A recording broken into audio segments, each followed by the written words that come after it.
إن في الجنة نهرا من لبن.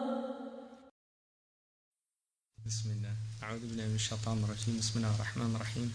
والصلاة والسلام على أشرف الأنبياء والمرسلين وعلى آله وصحبه أجمعين. ولا حول ولا قوة إلا بالله العلي العظيم. Alhamdulillah. We're here for the third session now in the Shaykh Abdullah bin Bayyah, Hafidhullah, his commentaries on the Qawaid al-Fiqhiyya. Bismillah. Bismillah ar-Rahman ar-Rahim. The Shaykh said that yesterday the dars that we looked at was on the exalted axiom al-umur bi maqasidiha, that matters are in accordance with their aims or purposes. And he said that what he would like to do is look at this in an abridged form. He said he doesn't want to be extensive, but at the same time he also doesn't want to be so abridged that the benefit is lost. He said that the maqasid, or the aims and purposes in our sacred law, is something that's essential because the sacred law is looking at the interior matters and also looking at what are those elements within the human being that are actually the origin of his aims and purposes. In other words, what are those things in the human being that are engendering his action? And so it looks really at what is motivating, the motivational factor within the human being. And this is what the maqasid, or the aims and purposes, is related to. What is the motivation behind it? And he said the question that arises from the Sharia point of view, because the Sharia is not simply looking at the external of the human being. The sacred law is looking also at the internal. And so he said that the question is asked, is the action, which if it's a devotional act, is it for the sake of Allah or is it not?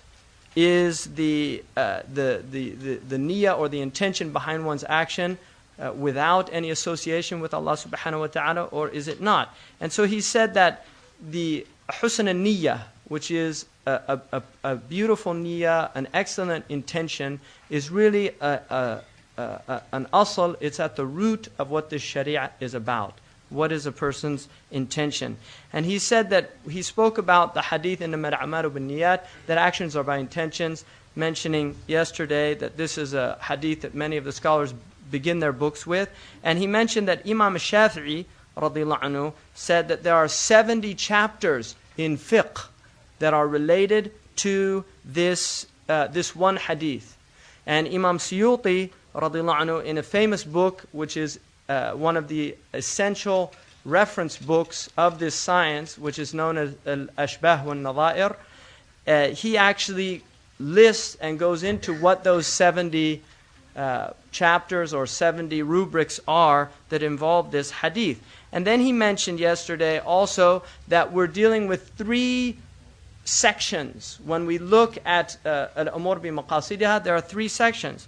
The first section, he said, deals with matters that are related to the devotional practices of human beings, umur ibadat, ta'abudiyya, dhatul libsi. There are those devotional acts of the human being in which there is some ambiguous element. There's an equivocal element in the act that necessitates an intention in order to differentiate it from similar acts that are done for other reasons. And the example that you mentioned yesterday was like prostrating to an idol. A person, a mushrik, can prostrate to an idol, whereas the worshipper is prostrating to Allah alone. So the intention is what is going to differentiate.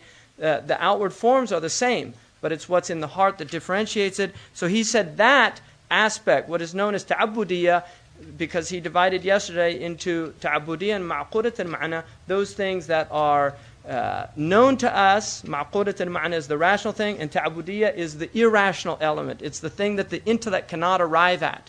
So he's saying that is the first area of intention, and intention is an obligation in any devotional act that is irrational. In other words, we don't have rational access to the wisdom behind it, but he mentioned and stressed yesterday that the rational element is that we know it's for our benefit, even though that benefit may have been hidden from us by Allah. And then the second one are those matters in which that are related to the soundness or the unsoundness of contracts. So in contractual agreements, and he went in yesterday to the different Imams and how they differed about the outward form, the inward form, the intention involving our financial transactions, marriage transactions, these type of things, and how the intention can actually change the legal ruling of the transaction to make it either fasid or sahih, whether it's sound or unsound as a transaction. And finally he said there were those elements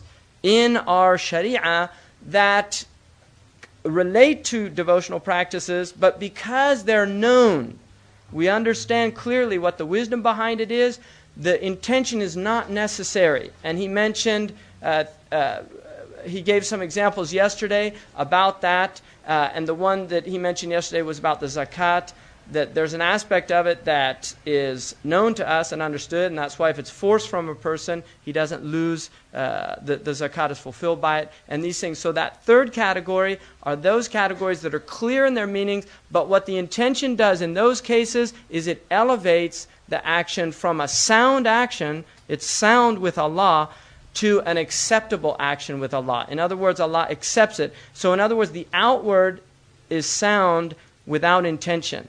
So a person that pays the zakat without intention, the outward is sound, but the inward is not sound. And so this third category is something where the intention takes it to the area of acceptance with Allah. So the Shaykh said that we mentioned, and he's reminding us of what he talked about yesterday, that we have devotional practices that are not known, and then we have devotional practices that are known, and then we have that which is between the two. Elements are known from it, elements are not known, like zakat, which in some aspects, without intention, it's acceptable, whereas in other aspects it's not. And he said, as for those like ta'abudiyya, the prayer, fasting, hajj, we absolutely need intention for that, or else it's not accepted. And then finally, those things that are rationally understood by the person, such as the maintenance of your family and those type of things. Here, the actual act is accepted whether you have an intention or not. So when you support your family, you're doing something which is an obligation upon you to support your family, and whether you intend it or not, you're fulfilling your obligation by Sharia.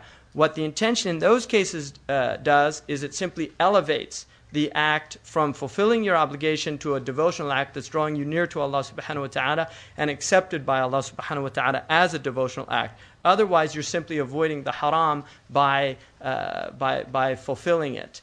And then he said that those things that relate, for instance, to uqud, he mentioned yesterday that Malik and Imam Ahmad, radiallahu anhu, that they have a very strong concern with the intention. And this is why, for instance, he mentioned the difference in the buying and the selling. When you rent a place that has, for instance, if you rent an abode, with Malik and Ahmed, if the person who's renting it is going to use it as a bar, or as something, a casino, it is haram for the person. It actually invalidates the rental agreement. So there's no agreement. It's an invalid agreement by the very nature of what the intention of the person who's renting it is going to use it for. Whereas Imam Shafi'i radiallahu anhu said, no, as long as the outward form is sound, and that was not stipulated in the condition. In other words, the person who's renting it does not say, oh, by the way, I'm going to use it for a bar, and is that acceptable to you? That is unacceptable.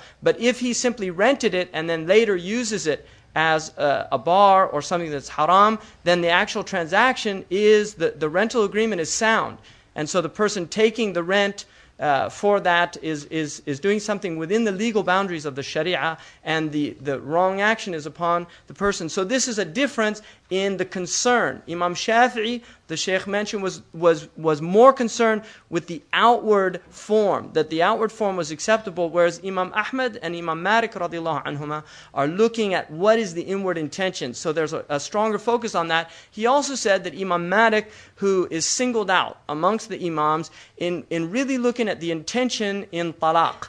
So for instance, the level, which is the utterance by which a person divorces his wife, is there are certain things that people use in cultures that are consistent. In the Arabic culture, you're divorced, or there's other ways of doing it. In America, they say we're through or we're finished. So when you use those outward things that are known or agreed upon by everybody, in those instances, the divorce occurs. Imam Malik said, even if you said to your wife, bring me some coffee, but your intention was you're divorced, the divorce occurs. So by saying, bring me coffee, but by saying that you intended to divorce her, Imam Malik does not look at what the specific utterance means. If you intended by it to divorce her, she's divorced. And so he's the only one of the Imams. But the point is, he's focusing on the importance that Imam Malik placed upon intentions. And then he also said, for instance, with Imam Abu Hanifa radiallahu anhu, relating to those things that cause people to become drunk, that Abu Hanifa radiallahu anhu did not. This also depended on the intention, because there are certain things, like with some of the drinks that are fermented, that do not cause, they don't get people drunk unless the fermentation continues on or a lot of it is drunk. He said that Imam Abu Hanifa radiallahu anhu has disagreed with the other three Imams in this particular area because of the intention. So a person that's drinking something that does not get him drunk, and yet with the other Imams they consider, because it has fermentation in it and goes under the category of what's called khamar, that it is in fact something that is prohibited. Abu Hanifa said no, that the intention of the person, as long as that thing does not get him drunk and he does not intend to get drunk by it, like he's using it as a tonic, because as you know, there's certain things that are used even in this culture as tonics that have very small amounts of fermentation in order to preserve the tonic, something like that. So this again is a difference between the Imams about intention and how intention affects legal rulings. الإمام أحمد نعم بمسألة تخليل الخمر نعم إذا خلله الإنسان لا يكون عنده نجس وليس نعم.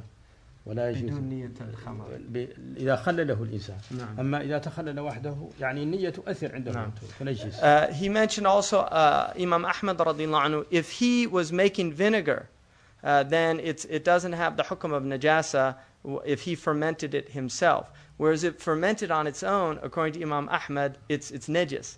So even though the substance is the same, the result is the same, the very fact that the intention of the person who fermented it was to make vinegar, it changes the hukm of the thing, even though the thing is still the same substance. Shaykh, I didn't forgot about that one. MashaAllah.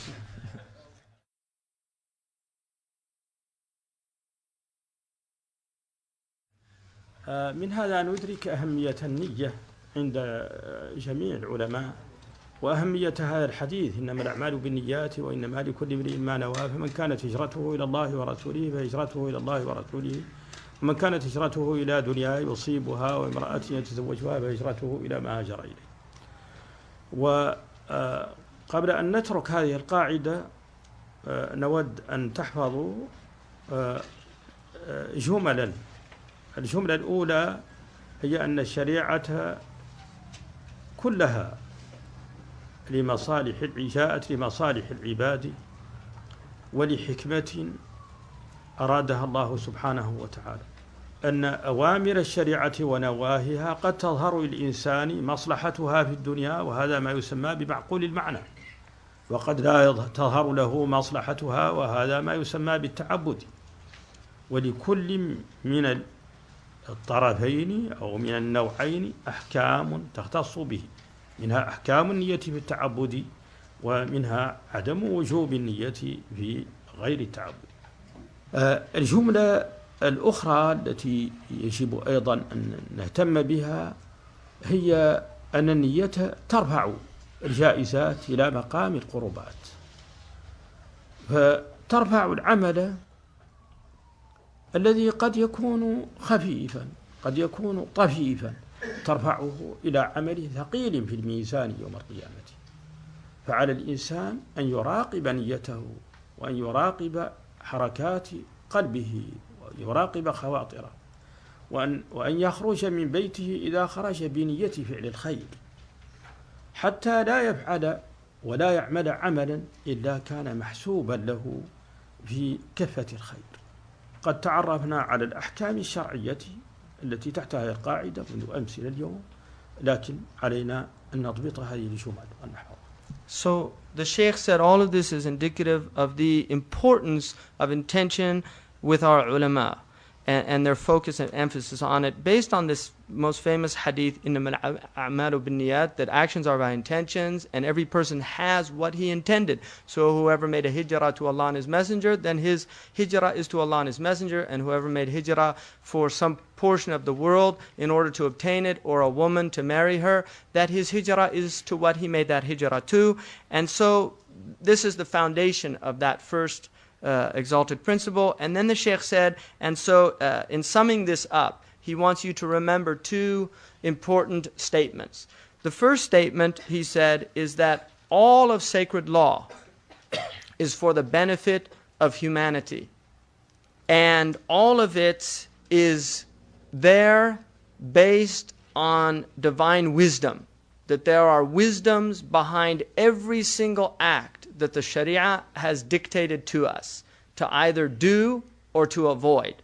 And then the Shaykh said that it's important, as part of this statement, that we keep in mind that this wisdom can manifest to us, it can be manifest to us, we can understand why with our intellect, which is called ma'qulat al-ma'na, that thing which is rational in its meaning of why it's been placed. And he said the other one is something that the intellect does not have access to, and this is called ta'abbudiyya, ibadah ta'abbudiyya, that we don't have access to that hikmah. And yet, what we do know with absolute certainty, with our faith in our deen and in Allah subhanahu wa ta'ala, is that that act is given to us for a wisdom, and the wisdom behind it is that we have to submit to it, despite the fact that our intellect might not necessarily be able to grasp it. And then he said the second statement is that the intention can elevate acts that are normally under the category of permissible acts to the level of acts that are devotional and draw a servant near to his Lord. So he said his advice, those are the two statements that he wants us to keep in mind, and therefore, based on that second statement, his advice to all of us is that every person should be vigilant about his intentions, that he should be vigilant when he goes out of his house or she goes out of her house, that the intention for leaving is something beneficial, that is placed in the scale of good and not the scale of either bad or of just simply merely the permissible, that you elevate your actions. And he said that there are many ways to do that, that you elevate your action to the level of those things that draw you near to Allah subhanahu wa ta'ala. So he said that everybody should watch that in their own hearts when they go out to visit somebody for the sake of Allah, go out to spread good, go out to do good things. And in this way, your intention can elevate your action to something that is drawing you closer to Allah subhanahu wa ta'ala. إذا كنا قد وعينا هذه القاعدة وإن شاء الله ونوايانا يعني إن شاء الله توجهت إلى العلم، فلننتقل إلى قاعدة أخرى من القواعد الخمس الكبرى. هذه القاعدة هي اليقين لا يزال بالشك. كما سمعتم في المنهجية، نحن نبدأ أولا بتعريف القاعدة، ثم ننطلق بعد ذلك إلى أدلة هذه القاعدة من الكتاب ومن السنة، ثم نشرع في بيان بعض القواعد المبنية على القاعدة إن كانت موجودة، أو في بيان الأحكام والفروع التي تبنى على القاعدة، من فروع متفق عليها ومن فروع مختلف فيها أيضا بين العلماء. بذلك نعي ونستوعب هذه القواعد التي هي في الحقيقة أساس لحكم الشريعة، تبين الإنسان حكمة هذه الشريعة ومعقوليتها، وأنها لم تكن اعتباطا، وأن الله سبحانه وتعالى لم يمتحنا بما تعي العقول به كما قال البوصيري فضلا علينا فلم نيأس ولم نهم. فشريعته معقولة المعنى، ما لم يعقل الإنسان يعرف أن له حكمة، لأن قد يرى الإنسان النجمة في النجمة الكوكب الدرية في الأفق القصي، قد يراه الإنسان صغيرا، لكن العيب للعين لا للنجم في الصغار. كذلك حكم الشريعة قد لا ترى إلا من عين النبوة كما يقول أبو حامد الغزالي رحمه الله تعالى. فنعتقد دائما أن الحكمة موجودة، وأن الاستسلامنا إلى الله سبحانه وتعالى من أهم فوائد الأحكام. So the Shaykh said, if we understand then this principle that he's just explained to us, al-umur bi maqasidiha, then it's something that gives us real insight into the wisdom behind our sharia, and it enables us to move on to the next axiom in our qawaid al-fiqhiyya, which is al-yaqin la yuzaru bi-shak, and which means certainty is not removed by doubt. And he said, and we will follow again the tradition, which is to first define what exactly this statement means, giving it its ta'rif, and then next to give the adillah, which are those proofs from where this axiom comes from in the book and the sunnah, and then also to go into a clarification of this axiom in looking at some of those legal rulings that are based upon this qaida, this principle or this axiom. And then he said, and also this enables us to see that the foundation of our sharia is founded on a solid and wise foundation, and that this is something that Allah subhanahu wa ta'ala has given this ummah, that the sharia itself makes sense. And he said what this does in enabling us to understand these things is to see the wisdom behind our sharia, and in seeing the wisdom and recognizing that these things are actually make sense to the human being, to his intellect, then this gives him a greater reason for adhering to it and following it. And he said it's like Imam al-Busiri rahimahullah said in his qasida, the famous qasida al-Burda, that the Prophet ﷺ, in giving us the sharia, did not try our intellects with those things that our intellects could not grasp. And for that reason, we neither wandered aimlessly nor wavered in our understanding. That the sharia is ma'qula, it literally, it makes sense. And he said also, like one of the poets said, when people don't understand this sharia, he said it's like the words of the poet who said, you look at this illuminated orb in the night sky, and you see it as some small and insignificant light, but you should know that it's not a fault in the orb itself, but it's a fault in the eye looking at it. So the eye the orb is a great and vast thing, but it's the insignificance of the eye that's not able to comprehend what that orb is. And so he said that this, we should all know that the wisdom is there. It is there, and that's what we're enabled to look at.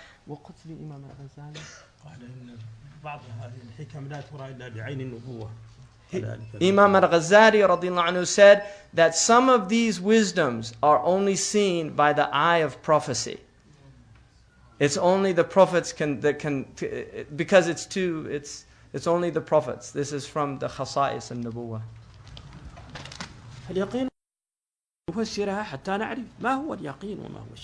So the Shaykh said that the next qa'idah that we're going to look at is al-yaqeen la yuzaru bi-shak, and he said that this is actually from one of the four al-qawa'id al-arba'a that al-Qadi Hussein al-Marwawudi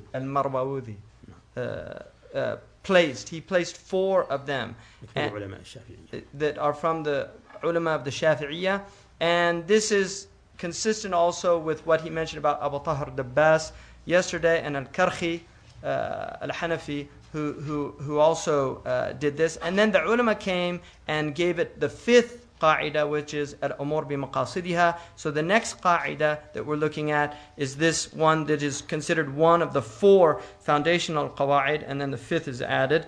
And he said before we can really go into it. Let's understand what exactly the words mean that it is made up of. He said the first word here is al-yaqeen. And he said al-yaqeen is i'tiqad jazim, which is certainty. It is a belief that is absolutely certain. In other words, the person who believes it has absolutely no doubt whatsoever. He's completely certain that this thing is. And he said that this al-yaqeen is praised in the Quran because Allah subhanahu wa ta'ala describes the mu'minun as وَبِالْآخِرَةُهُمْ يُوقِنُونَ, that they have yaqeen about the certainty, about the akhirah. The akhirah is certain to them. And then he said, when we look at that it does not, لَا يَزُولُ بِالشَّكِّ, that the yaqeen is not diminished or it's not removed by doubt. He said the next word is shak. And he said shak in the Arabic language means to incline towards one way. And he mentioned a line of the poet in which he used shak to mean incline, like the side that inclines. And he said that, but when we use it as a technical term by our ulama, that what it really means, he said that the first meaning is what's known as the possibility between two things. In other words, when you have doubt about whether something occurred or whether it didn't occur. So it's a middle position between two concepts. The first is called dhann, and the second is called waham. And dhann in the Arabic language means a lot of things, but to the logicians, and this is the language of the logicians, what it means here is the preponderance of probability. In other words, when you say I adhunnu, in this technical vocabulary, it means that you're not doubting, that you have a preponderance of probability in why you're believing that to be true. So for instance, he said, if somebody says Zayd qad ja'a Zaydun, that Zayd has come, somebody can say mumkin, it's possible. He's not making a yes or no, he's not negating it and he's not confirming it. He's in shak. He's in a middle position. He's in shak. And he said, whereas if he sees his car, now he says, أظن أنه جاء. Now I think that he has come. Now he has dhann. In other words, because of the existence of the car of Zayd, he hasn't seen Zayd with his eye. But because the car is there, he thinks that probably Zayd has come because there's his car. He said, if he sees Zayd now, if he passes by and sees his house, he said, really, that's just waham. If Zayd was traveling and he sees Zayd's house, that there's no reason why he should believe. So if he believes, I saw Zayd's house, he must have returned from his trip. That's just waham. So these are divisions. And then the Shaykh said that the reason that we use these divisions is because our ulama had divided what we think about something into four categories. The first category is yaqeen. In other words, you have certainty. So you see Zayd with your eye. And now you're certain that he's there.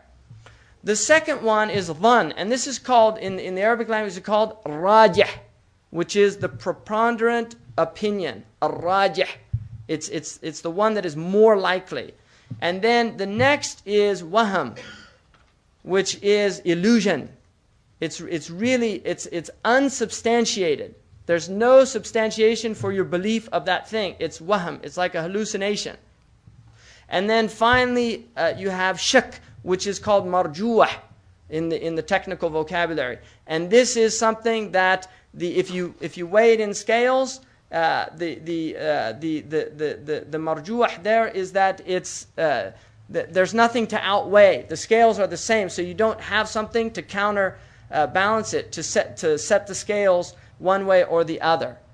So these are the four categories that are mentioned, and this is what he's saying then. When we look at this, we know what yaqeen means, and we know what certainty, and we know what doubt is. Because what he's emphasizing here is these are technical terms, and you have to understand them within the vocabulary of the scholars that are using them, because we might use these terms like certainty, doubt, and we differ in meaning. But here the meanings are very clearly defined.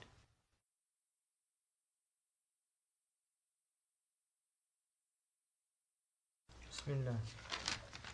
So the Shaykh said that the second meaning, which is the meaning that is implied here, the first meaning he gave us, the second meaning, which is the meaning implied here, is that shak is everything that is other than certainty.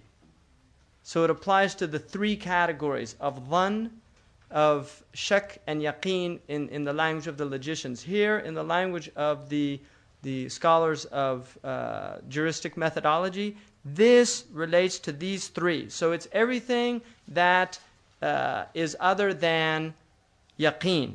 And he said that as for the dalil from the Quran, Allah subhanahu wa ta'ala says that they only follow conjecture. إِن يَتَّبِعُونِ إِلَّا الظَّنِّ.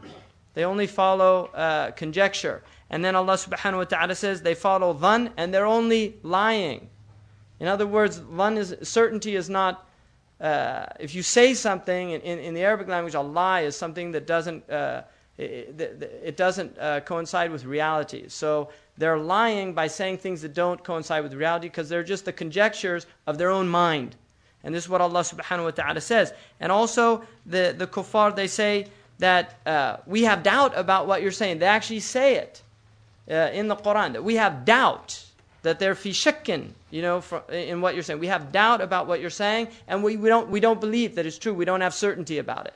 So these are used in the Quran, defining what Allah subhanahu wa ta'ala says. And then the Shaykh said that this, that really also in the Quran, Allah subhanahu wa ta'ala talks about a tree that is like a good word, that is like a tree. And he said a good word is a certain word.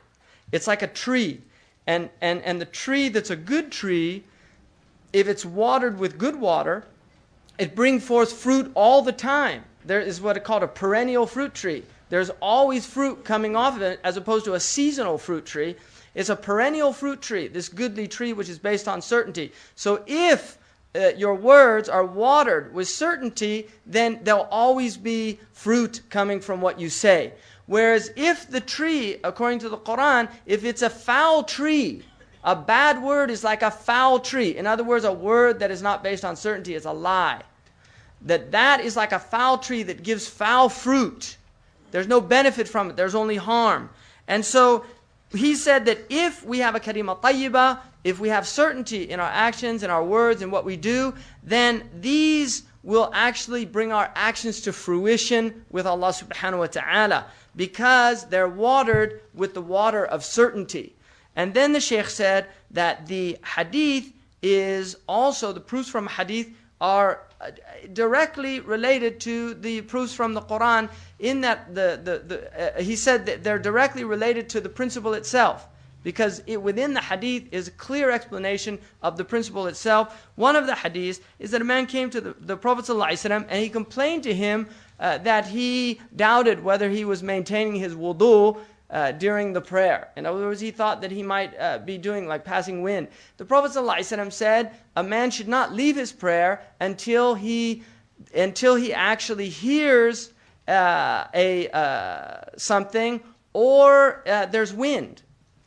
So in other words, he's certain that it's happening. If he has doubt about it, did I or didn't I, that's not. Certainty is that you either hear something, or there's wind. And so he said also there's another hadith in which a man complained to the Prophet ﷺ, saying that when he prayed, sometimes he didn't know how many rakats he had prayed. And the Prophet ﷺ said that he should, فَلْيَبْنِ عَلَى مَا اسْتَيْقَنَ, he should, and he literally said, build upon what he has yaqeen about. He used the same root word that has yaqeen in it, build on what he has certainty about. In other words, if you prayed he said another hadith which clearly even clarifies it better, in that a man asked him, Ya Rasulullah, when I pray, I don't know if I prayed 2 or 3 rakats. And he said that you should build upon what you have certainty about. So if you didn't know whether it was 2 or 3, you have certainty about 2.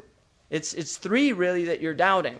So the doubt is in the 3, not in the 2. So you build on your certainty. In other words, you consider that you only prayed 2 rakats. So this is a clear proof from the hadith of this qa'idah, this principle that the Prophet ﷺ has given us. And he said, we are looking here at the fuqaha. at what they say. There's another group of scholars who are called the usuliyun, and many of our scholars were often both people of usul and people of furu', of the branches, but they have a different technical terminology. And he said they have a qa'idah which is really identical to this qa'idah, which is istishab. And this is one of the foundations of the usul, and the Shaykh spoke about it in the tapes from the class of last year. He went into more detail about this. But he said, when you look at the two wings of the sharia, the wing of usul and then the wing of the branches of the furu', he said the usul wing uses a term called istishab, and what they look at is times. The first time, the preceding time, and the subsequent time. So the hukam, the ruling that you're attempting to understand what's going on, is in relation to the two times. In one time, which is the first time, you know, like you know, for instance, that you did wudu. So this is your first time that I know that I did wudu. What follows later is that you doubt, did I keep my wudu? So this is the subsequent. The ruling of the zaman and mustashab is that you go with the first. As long as you don't have certainty, you go with the first. And he clarified the difference in the madhabs about that, because one madhab disagree with that. But if you have certainty about that, then this is the istishab. Istishab in Arabic means that it accompanies it. It goes along with it. So the ruling that goes along with it is the certainty. So that stays with the condition. It's not diminished by it. And the second time is zaman ash-shak. Is what follows is the time where doubt enters in. Prior to that, you were certain. And then at a certain point, doubt entered in. So you go with the zaman al-mustashab, which had the certainty, and you ignore the doubt. And then he used the example of somebody who goes out of his house, and he's certain that he's in wudu, and then later he finds out that he wasn't. And then he spoke about these four aspects of this istishab related to the scholars, and one of them is the text, ihkam al-nas, which is that the text will always be the definitive foundation of whatever ruling we have. First and foremost, that's a given with istishab, that you go first with the text. And then the second one is you go with the general until you find a specific aspect. And then also one is about negation, that negation precedes affirmation. If somebody's in a something and he says, no, it didn't happen, like in a buying and selling type thing, that is generally the first, because it reverts back to what the initial thing is. Buying is something that comes later. You have a transaction, the buying comes later. So initially you didn't buy anything. And then finally, the one that he's saying, this fourth category, is the one that we're dealing with here. And this fourth category is that this yaqeen that we have is an attribute that the Sharia has determined that it's thabit. In other words, the Sharia, the sacred law, has determined something is absolutely fixed, and that is that you have certainty about something. And there's the reason for that is that you had certainty that you did it until some clear thing comes to change the ruling. So what we're dealing with here in terms of the fuqaha is they're looking at the doubt is not going to cause you to waver what you're certain about until a certainty greater than your original certainty comes. In other words, that if you had wudu and then you lose your wudu, now something certain has come that abrogates your previous certainty, which was that you were in wudu. So something has come there, and he said that this really is the focus of the aspect of the qa'idah al-fiqhiyya that we're looking at in this qa'idah, al-yaqeen la yuzaru bil-shak.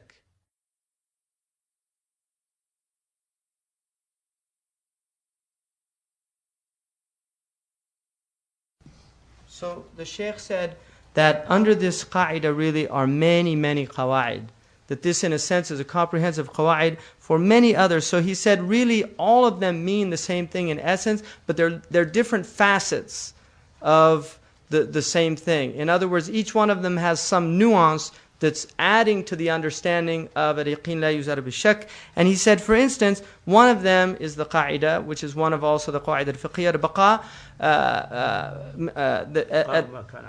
ma kana ala ma kana. Al-baqa'u ma kana ala ma kana. That things remain based on what they were in the past, also they continue on that in the present. In other words, there's no reason to change. If it was halal in the past, then it's halal in the future. It stays in the same way. And the second one is al-bara'atul asliya, which is that the foundational state of the human being is that he has no responsibility. In other words, responsibility does not come until there's a clear ruling. So the human being does not have responsibility until there's a proof that he's responsible for something. So the foundational state of the human being is that something is not wajib on him to do until there's a clear proof that it is from the Quran or the Sunnah, something like that. And then the next one is that certainty, what was sought from us with certainty is only completed with certainty.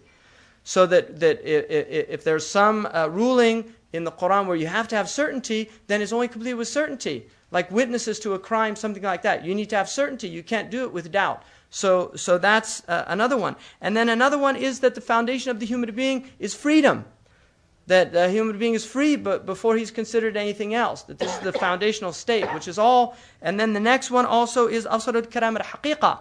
That when we're looking at language, we always take the literal meaning before we take a metaphorical meaning. You don't go to the metaphor first. You go always to the outward meaning. What does it mean outward? So whenever Allah subhanahu wa ta'ala speaks, you don't interpret it. You take it literal. It has a literal meaning unless there's some reason why you're forced to go to another meaning. So asl al-kalam al-haqiqa, and then all of these, he said, are under this basic principle of istishab, according to the usuliyin, that things follow what their foundational state is, and then also in terms of the usuli scholars of the qaida that we're looking at. So all of them basically go back to the same. So he said that there are many, many particulars that go under this universal heading. So the Shaykh said that there's another qaida that is related to this, and it's an important one, and that is al-asru fil ashya al-ibaha, that the foundation for things is permissibility. The basic ruling, the legal ruling from Allah subhanahu wa ta'ala is permissibility. But the Shaykh said that there's a difference amongst our Imams about this. The three Imams, Abu Hanifa radiallahu anhu, wa Malik radiallahu anhu, wa Imam Ahmad,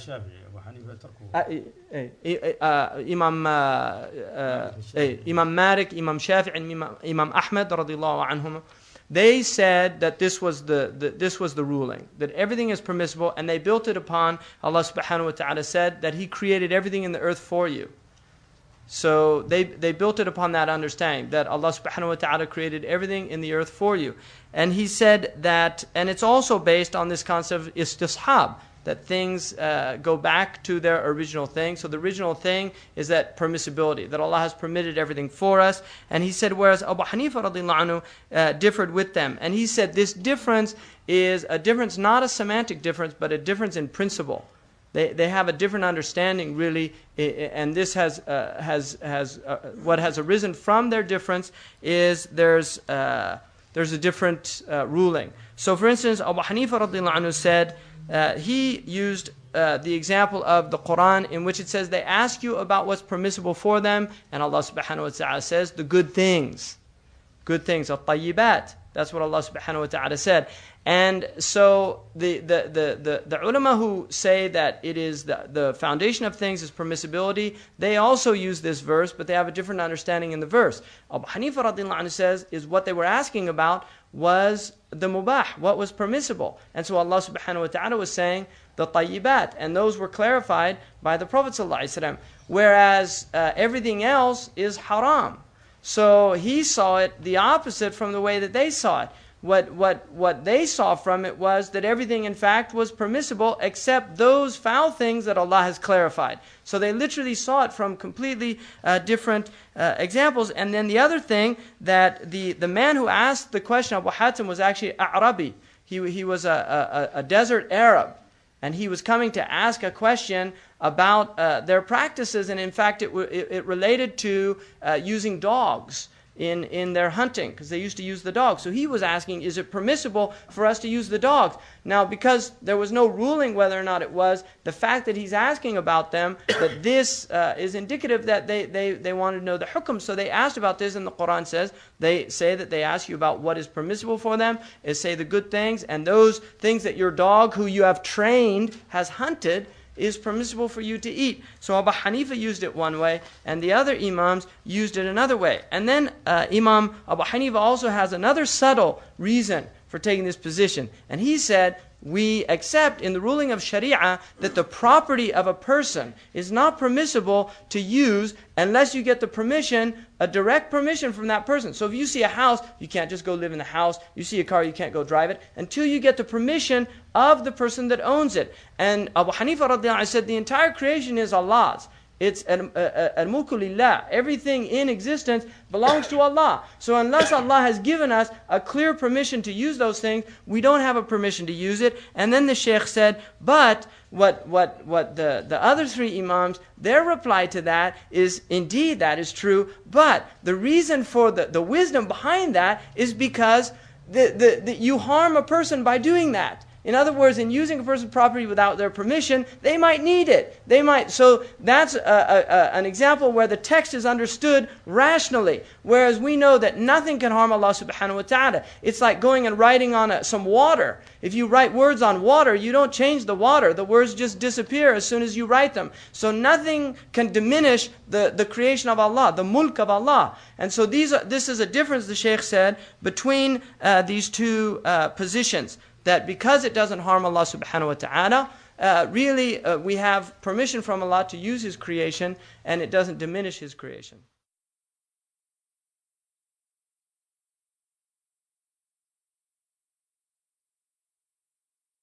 So the Shaykh said that the ulama really have arrived to a middle point between these 2 points, in a sense that there's really not a difference between the two schools, because the point that they arrived at was, and this is the distinction that they're making, that what we're talking about here is what's permissible and impermissible. And what's clear is that things that benefit, this is what Allah intended for His creation, benefit. So if we can arrive in areas where there is no clear textual evidence about the matter, if we can arrive at an understanding that it's harmful, that it's beneficial to man, to the human being, then that gives its permissibility, as long as there's not a clear textual proof that indicates that it's not permissible. And likewise, those things that are considered harmful for the human being, that those things are considered impermissible. That's where they arrived at. They arrived at a distinction between beneficial matters and harmful matters. If there's no textual proof that something is haram or halal, then we would look at that thing itself.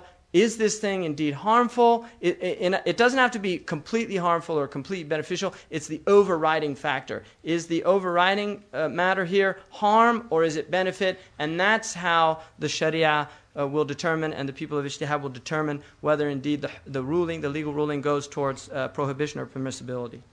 So the Shaykh said, but there's a difference of opinion that's actually even deeper and more profound in its impact than this previous one that he just mentioned. And that is, there's a difference in whether it's permissible in our transactions. How does this relate to human transactions? Those things of buying and selling, not like foods and things like that, but literally those are business transactions, marriage transactions, and also in our devotional practices, in the ibadat. Is it what's known as tawqifiyah? In other words, we have absolutely no authority whatsoever to engage in any type of new practices at all whatsoever, or is there room for that?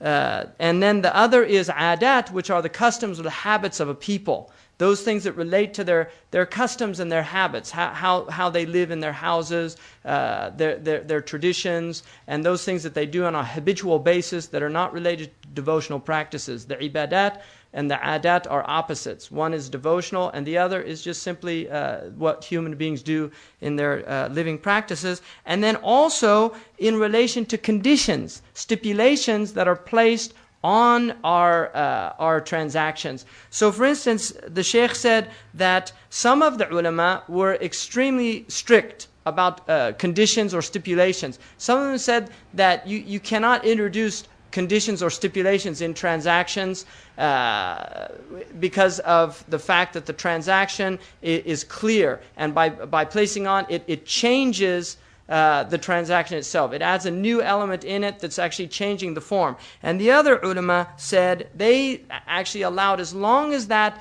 those conditions in fact it's nothing prohibited as being conditioned, then they were very open and accepting of different conditions. So the ulama differ on what the limit of the conditions that they allow. Some of them have a narrow context of stipulation that they'll allow, and other ones have a larger context. So he said, for instance, Imam Shafi'i and Abu Hanifa radiallahu anhu, they are more narrow in what they allow to be stipulated in legal transactions. Whereas Imam Malik and Ahmad ibn Hanbal radiallahu anhu, they are actually more open in their conditions, in the stipulations that they can have in like marriage contracts, things like that, that there's more of a liberal approach than a conservative approach in the stipulations. And in fact, Ahmad ibn Hanbal radiallahu anhu, the Shaykh said, is probably the most liberal of the four Imams in the area of stipulations in contracts.